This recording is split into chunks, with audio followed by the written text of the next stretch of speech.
I don't know what happened. I was supposed to take her to the Fireflies and walk away. They were actually going to make a cure. The only catch, it would kill her. The Last of Us Part II picks up Ellie and Joel's story several years after the events of the first game. Ellie and Joel have settled in Jackson, Wyoming, amongst a thriving community of survivors. With the threats of the world kept outside the town's walls, Jackson has been able to find relative peace and even stability. Ellie is now 19, lives on her own, and has been able to forge lasting relationships within the community. Scale of 1 to 10. How would you rate our kiss from last night? However, this peace is short-lived. Jackson and Ellie suffer a violent and traumatizing event. Ellie sets off back into the treacherous outside world in search of retribution and justice.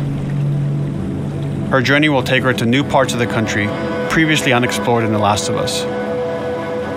The story spans multiple seasons and climates, from the snow-capped mountains of Jackson to the lush Pacific Northwest. Each introduces a wide range of exterior and interior environments for you to navigate and explore, rendered in meticulous detail and unprecedented scale with the latest iteration of the Naughty Dog engine. Our goal was to make these environments not only beautiful, but feel as grounded and authentic to the cities they're based on as possible. Much of the story unfolds in what remains of Seattle, a massive former quarantine zone. Its locales are incredibly diverse, spanning a dense city center with a skyline of towering high-rises to the beautiful suburbs and stormy waterfronts that surround it. The city exhibits drastic shifts in architecture, elevation, and weather. And with Part 2, we've introduced new traversal mechanics that afford greater exploration and ways to navigate threats. Ellie is not only able to climb and jump over gaps, but she can use ropes to scale vertical terrain or swing over obstacles, allowing you to discover new areas, resources, and side narratives. These more open environments also create new strategic considerations in combat, whether it's to get the jump on enemies or bypass them entirely. The Last of Us Part 2 features some of the largest environments we've ever created. Horseback riding will allow Ellie to quickly cover some of these expansive terrains. Some streets are so flooded that a boat is required to navigate them. However, the world of The Last of Us is as lush and inviting as it is deadly.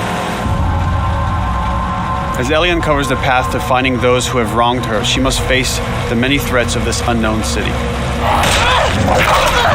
In the wake of the pandemic and the fall of the quarantine zone, Seattle has become a war zone, where two warring factions find themselves in an ongoing conflict for territory and resources.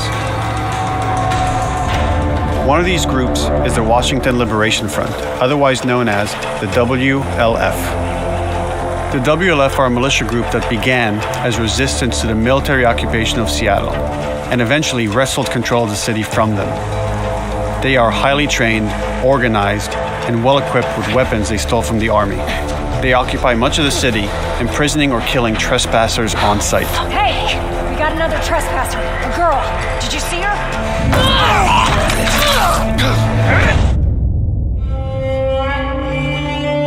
On the other side of this bloody conflict is a group of religious zealots called the Seraphites, or Scars, defined by the self-inflicted deep cuts that they bear across their faces. Like the WLF, they're deeply tribalistic and territorial. They're known for being stealthy, using overgrowth as cover, and they use more silent weapons like bows and arrows. Clip her wings.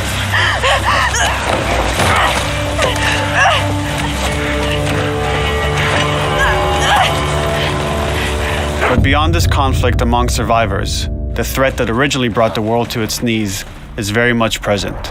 Every human is in danger of falling victim to the infected. There are the recently infected runners who are more numerous and aggressive in this game. the blind but extremely deadly clickers, and the stalkers, who sneak and hide until they're ready to attack, surprising their victims with extreme agility and brutal violence. The Last of Us Part II introduces new stages of infected, such as the Shamblers. Large, heavily armored enemies that are covered in pustule. Upon getting close to you, they expel a corrosive spore cloud that burns its victims. But our most terrifying and lethal new forms of infected will have to wait until you play the game for yourselves.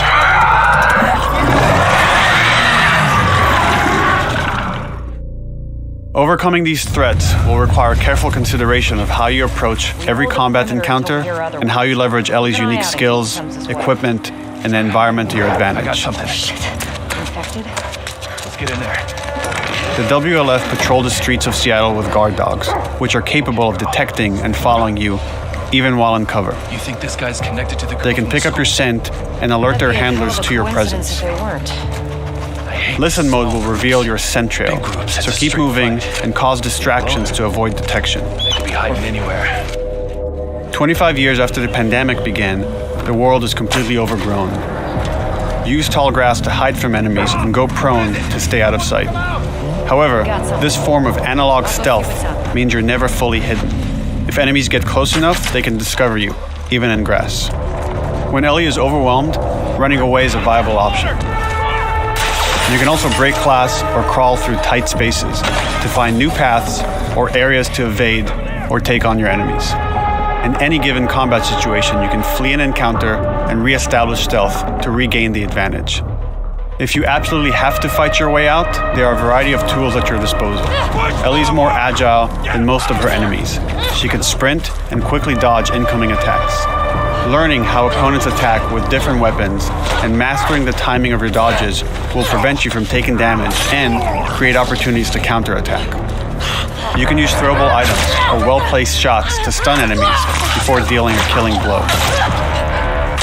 Or using them as a shield to protect yourself or buy some time to figure out your next move.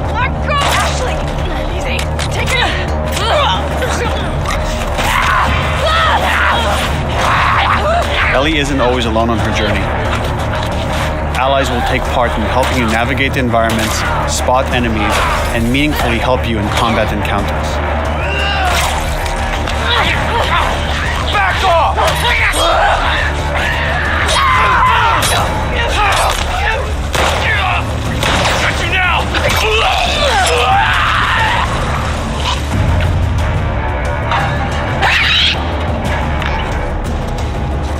Between the human survivors and the roaming infected, there will be times where multiple threats are present, creating new strategic considerations and opportunities. You can choose whether to attack these opponents separately and directly, or find ways to pit them against each other.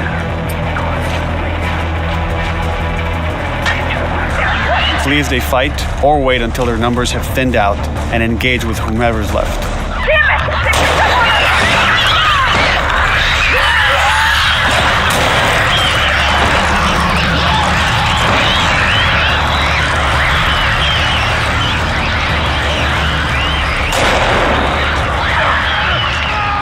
Our goal is to create unparalleled attention, coupled with deep systems that give you greater control and influence over your journey. As you play, you'll be able to invest in a broad collection of crafting items, weapon, and player upgrades through training manuals scattered throughout the environment and scavenging for ingredients. These skills and upgrade manuals cater to a variety of playstyles, and the choices you make will create your own distinct experience. We also wanted to extend that agency and personalization to your weapons through our new workbench system. Scavenge for parts to modify and improve your weapon's performance and attributes, all of which are visualized and become part of your character.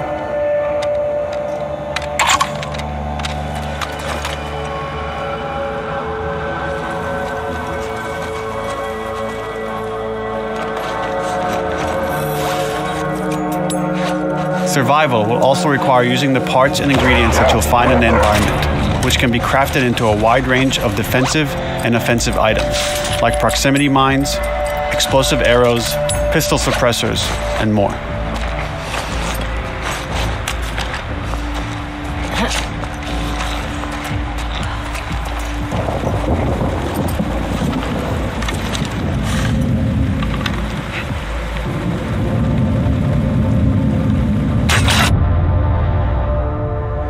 All of these gameplay systems are meant to immerse you in the world and make you feel in lockstep with Ellie's emotional journey.